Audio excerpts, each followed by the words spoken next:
Bem-vindo ao programa Hora do Estudo Bíblico, com o doutor e professor Lehmann Strauss. Este estudo é o resultado do tempo pessoal com o Senhor, da experiência de ministério pastoral e das conferências bíblicas do Dr. Lehmann Strauss, que nos instrui e encoraja com o ensino da Palavra de Deus. Agora com você, Hora do Estudo Bíblico, na apresentação de Aurélio Campos. Estamos começando uma nova série de estudos intitulada Cuidado com os Falsos Profetas. Mas antes de começarmos esses estudos, eu gostaria de ver algumas palavras da Bíblia e o seu significado. A primeira palavra que vamos ver é a palavra alegoria.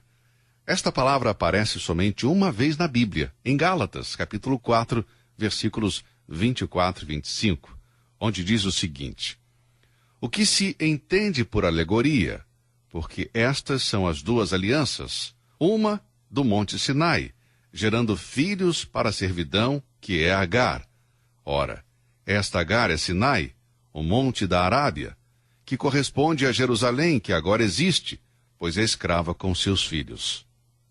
Eu creio que essas referências a Agar e Sara, assim como a Ismael e Isaque, têm um significado real. Falar alegoricamente significa expressar uma coisa usando uma imagem de outra. No entanto, deixe-me dizer que, quando ocorre o uso de uma alegoria, temos que ter muito cuidado a fim de não sair alegorizando as Escrituras. Esta forma de interpretação da Bíblia pode ser muito perigosa, porque existe a tentação de usar a própria imaginação para interpretar em uma palavra ou em uma passagem ideias que o Espírito Santo jamais propôs. Aqui em Gálatas 4, 24, temos uma alegoria, e creio que você já percebeu isso. É óbvio aqui o que o apóstolo Paulo quis dizer, mas alegorizar pode ser muito perigoso se nós, por nossa conta, fazemos isso. Por exemplo, alegorizar é um erro muito comum encontrado nas paráfrases da Bíblia. Se você tem uma paráfrase na Bíblia, você perceberá muita alegorização nesta paráfrase. Isto é perigoso porque se trata de alguém, de fato, falando para você que uma passagem significa alguma coisa e, geralmente, isso é fruto da imaginação do indivíduo, lendo algo em uma passagem que jamais foi colocado ali pelo Espírito Santo. Muito bem, temos então este uso da palavra alegoria em Gálatas 4:24, e isto remonta e está se referindo ao Antigo Testamento e fala de Agar e Sara, Ismael e Isaque.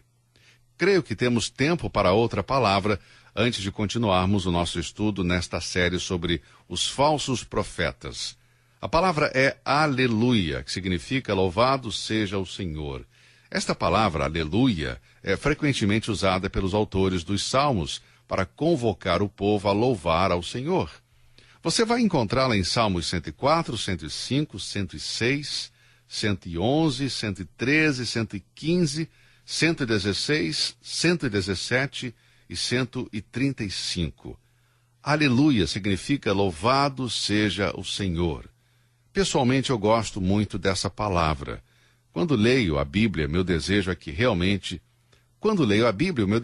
realmente louvar ao Senhor. Não use esta palavra levianamente, meu amigo. Não use esta palavra casualmente. Não use de maneira que prejudique o testemunho da palavra de Deus. Mantenha no sentido sagrado no qual Deus a colocou na Bíblia. Às vezes as palavras aleluia e amém são utilizadas por pessoas de forma jocosa, e eu não aprovo e não gosto disso. Esta palavra significa louvado seja o Senhor, e devemos usá-la sempre no sentido correto. Bem, vamos começar então agora uma breve série sobre falsos profetas, intitulada de Cuidado com os falsos profetas, ou dito de outra forma, cuidado com os lobos disfarçados de ovelhas. Bom, mas primeiramente vamos buscar a Deus em oração antes de começarmos esta nova série. Querido Deus, nós chegamos diante da Tua presença em louvor e ação de graças. Queremos agradecer por Tua bondade e misericórdia para conosco. Queremos agradecer por este ministério, pelas milhares de pessoas que são espiritualmente abençoadas através desse estudo. Senhor, fala ao nosso coração hoje através desta mensagem, que ela possa servir de edificação para os Teus filhos e salvação para aqueles que ainda não conhecem a Cristo Jesus. Amado Deus, que tudo possa ser para a tua glória e honra. Nós oramos em nome de Jesus. Amém. Olha, recentemente eu tomei um café da manhã com um irmão que discordava de mim no aspecto profético das Escrituras, especificamente em relação ao milênio. Eu sou pré-milenista. Creio que existe um milênio no futuro e um reinado de Cristo na Terra por um período de 1000 anos. Mas este irmão não acreditava no milênio de uma forma literal. Estávamos debatendo sobre Apocalipse 20. Bem, nossos pontos de vista sobre profecias eram bem diferentes. Nós não podíamos chegar a um acordo sobre esta passagem da Escritura em Apocalipse, pelo simples fato de que tínhamos diferentes princípios de interpretação. Eu, por um lado, acredito que o milênio será literal, e ele já não acredita. Falamos sobre estes 3 primeiros versículos que dizem que Satanás será preso e lançado no abismo por 1000 anos. Este amigo se esforçou para tentar me convencer que estes versículos não se referiam ao futuro, mas que Satanás está preso agora, no presente, e que Deus tem o mundo nas suas mãos. Apesar de crer firmemente na doutrina da soberania de Deus, eu simplesmente não conseguia entender o modo de pensar deste indivíduo. Ele não tinha nenhuma base bíblica no seu modo de pensar. Ele citou o texto que se refere ao seguinte: Lucas 10:18. E disse-lhes: Eu vi a Satanás como raio cair do céu. Bem, é verdade, Jesus disse isso. Ele também citou João 16:11, onde o Senhor disse: Porque já o príncipe deste mundo está julgado. Mas veja, estas palavras do Senhor Jesus não nos dizem em nenhum momento que Satanás está preso no presente. No plano de Deus, Satanás é o inimigo derrotado definitivamente, mas o fim dele ainda está por vir.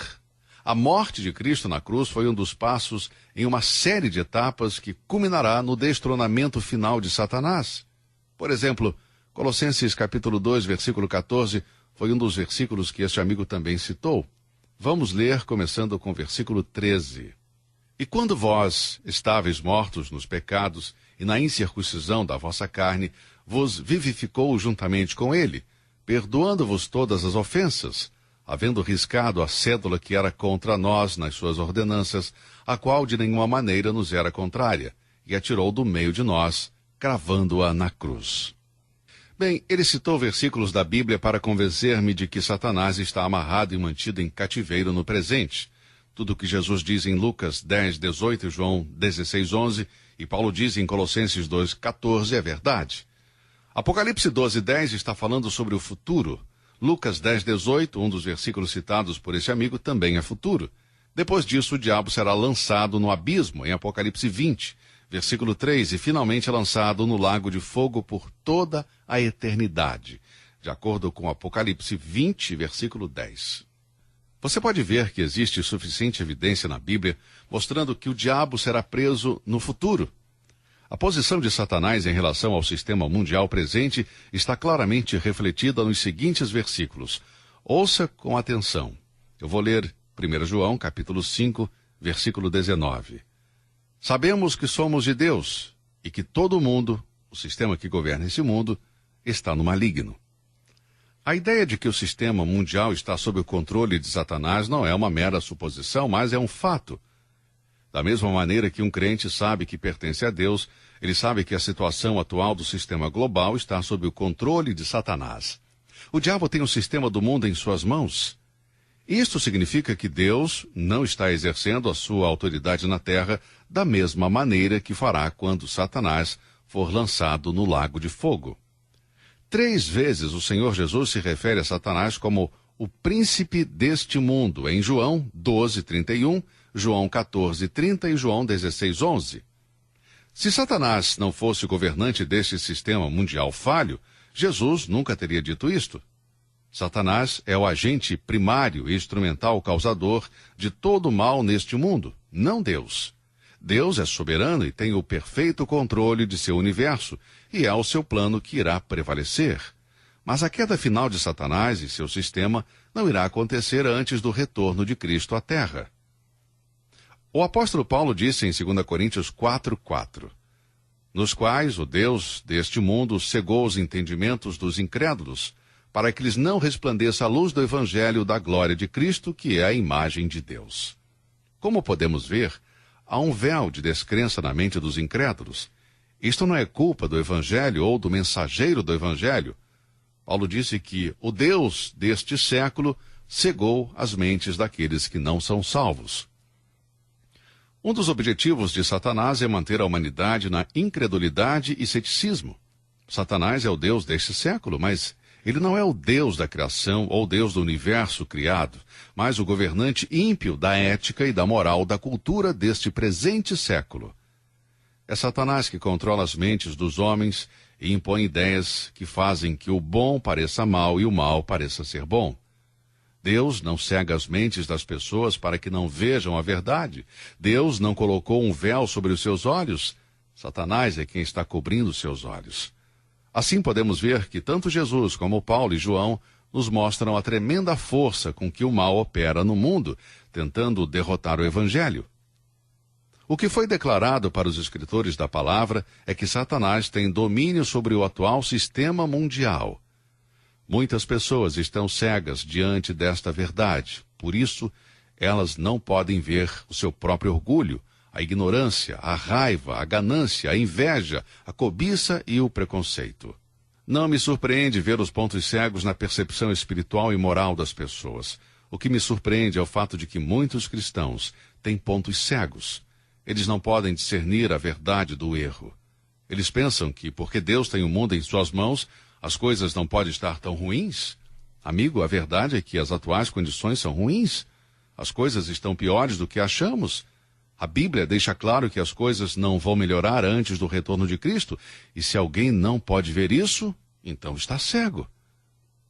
Quando o Senhor Jesus estava concluindo seu famoso Sermão da Montanha, ele deu uma grande profecia que, ao meu ver, é uma das profecias mais importantes pronunciadas pelo Senhor Jesus. Veja o que ele disse em Mateus, capítulo 7, começando com o versículo 21. Nem todo o que me diz Senhor, Senhor, entrará no reino dos céus, mas aquele que faz a vontade de meu Pai que está nos céus. Muitos me dirão naquele dia, Senhor, Senhor, não profetizamos nós em teu nome? E em teu nome não expulsamos demônios? E em teu nome não fizemos muitas maravilhas? E então lhes direi abertamente, nunca vos conheci. Apartai-vos de mim, vós que praticais a iniquidade. Amigo, aqui encontramos uma das palavras mais duras e importantes já proferidas, e ainda assim ignoradas por muitos. Por quê? Porque nos incomoda.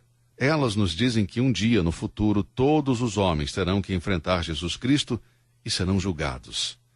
E aqui o Senhor Jesus é claro e contundente quanto ao juízo vindouro. É um pensamento terrível saber que muitos, não alguns, não poucos, mas muitos farão parte do que ele está dizendo. O juízo vindouro será um momento de surpresas aterradoras para muitas pessoas, não para um punhado delas. Essas pessoas sobre quem o Senhor está falando não são ateus, não são agnósticos, não são hipócritas. Estes indivíduos até reconhecem quem é Jesus, têm uma doutrina correta sobre Jesus, confessam que ele é o Senhor. Eles dizem, Senhor, Senhor. Isso mostra que eles são ortodoxos naquilo que acreditam a respeito de Jesus. Mas o fato mais terrível e assustador permanece. Eles não entrarão no reino dos céus. E sabemos que eles não entrarão porque Cristo falou isso. Para sermos salvos, devemos crer no Senhor Jesus Cristo. Isso é o básico. Atos 16:31 diz, e eles disseram, crê no Senhor Jesus Cristo e estarás salvo, tu e a tua casa. Não devemos apenas crer no Senhor Jesus, mas confessá-lo como nosso Senhor. Romanos 10:9 diz isso, a saber, se com a tua boca confessares ao Senhor Jesus e em teu coração creres que Deus o ressuscitou dentre os mortos, serás salvo. Sabemos que o verdadeiro cristão vai crer no Senhor Jesus Cristo e confessar que Ele é o Senhor. Aqueles que entram no reino são aqueles que creem e confessam com as suas bocas. Mas o que é assustador é que o Senhor Jesus disse em Mateus 7:21 e 22, que nem todo mundo que crê e confessa quem é Jesus vai entrar no reino dos céus. Tiago, em sua epístola, nos lembra que até os demônios creem. Tiago 2:19. E não apenas creem, mas confessam também. Em Marcos, capítulo 5, um demônio disse, que tenho eu contigo, Jesus? Filho do Deus Altíssimo. Então, quem são esses crentes que creem em Jesus e confessam com a sua boca, mas não entrarão no reino dos céus? Certamente estas pessoas nunca foram salvas. Eu sei que há pessoas que acreditam que uma pessoa pode perder sua salvação e que o Senhor Jesus, para essas pessoas, está falando sobre isso em Mateus 7, 21 e 22. Mas eu quero que você veja com atenção o que Jesus disse. Ele diz, nunca os conheci. O Senhor Jesus deixa claro aqui que nunca, em qualquer instância, teve algo a ver com eles. Portanto, ele não os conhece. Muitos, não alguns, mas muitos, que irão pronunciar o nome do Senhor Jesus naquele dia, não são nem mais nem menos do que vítimas do engano. Este é um dos ensinamentos mais claros encontrados na palavra de Deus. O Senhor exorta as pessoas a se assegurarem de que estão andando pelo caminho estreito, que leva à porta estreita, em Mateus 7, versículos 13 e 14. Depois passa a exortar imediatamente advertindo sobre o perigo de falsos profetas. Estes enganadores persuadem as pessoas a andar pelo caminho mais largo e assim entrar pela porta larga. Observe, estes muitos do versículo 22 foram enganados por falsos mestres, falsos profetas.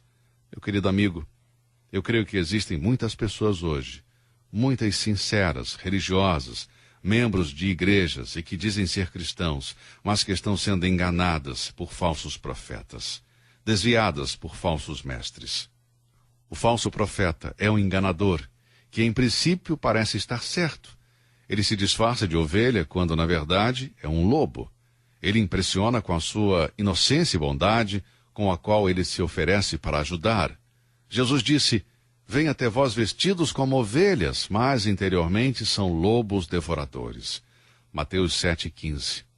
Os seus ensinamentos na superfície parecem corretos, mas na verdade conduzem à ampla estrada que leva à destruição. Por isso, o Senhor diz aos seus discípulos, eis que vos envio como ovelhas ao meio de lobos. Mateus 10,16. Ele disse ser o bom pastor que veio para proteger o seu rebanho de lobos, em João 10, versículos 11 e 12. E Paulo, antes de sair de Éfeso, advertiu os anciãos do perigo existente, dizendo, porque eu sei isto, que depois da minha partida entrarão no meio de vós lobos cruéis, que não pouparão ao rebanho, e que de entre vós mesmos se levantarão homens que falarão coisas perversas para atraírem os discípulos após si. Atos 20, versículos 29 e 30. Meu querido, minha querida, fiquem alerta. Fiquem atentos para essas pessoas que usam vestimentas sem ter o direito. Deus diz que falam mentiras em nome do Senhor. Zacarias diz que eles usam um manto para enganar. O manto era de lã, na verdade, era feito de pele de ovelha e usado com a pele para dentro para manter o calor. Esta era uma peça típica da vestimenta do profeta do Antigo Testamento. Era chamado de manto ou capa. O profeta Elias usava, como mencionado em 1 Reis 19:13, e depois passou para Eliseu, como vemos em 1 Reis 19, versículo 19. Mas Elias e Eliseu eram verdadeiros profetas de Deus. Eles tinham o direito de vestir o manto de profeta. Mas haviam também falsos profetas que ganhavam prestígio às custas da generosidade do povo de Deus. Como podemos ver, também existem falsos profetas nos dias de hoje. Enganar as pessoas é a sua profissão. Eles são sutis, são espertos, são sagazes. Paulo os descreve como falsos apóstolos, obreiros fraudulentos, transfigurando-se em apóstolos de Cristo. 2 Coríntios 11, versículo 13. Pedro disse em sua segunda epístola, capítulo 2, versículo 1, e também houve entre o povo falsos profetas, como entre vós haverá também falsos doutores, que introduzirão encobertamente heresias de perdição e negarão o Senhor que os resgatou, trazendo sobre si mesmos repentina perdição. Judas, por sua vez, escreve, porque se introduziram furtivamente certos homens. Sabe, tendo em conta que a sua aparência é de ovelha, não se suspeita de ser falsa. Pedro nos dá uma pista sobre a maneira como eles agem quando escreveu. Houve também falsos profetas entre os povos, ou seja, o povo do Antigo Testamento. Moisés também alertou os filhos de Israel sobre a vinda de falsos profetas, em Deuteronômio 13, versículo 1.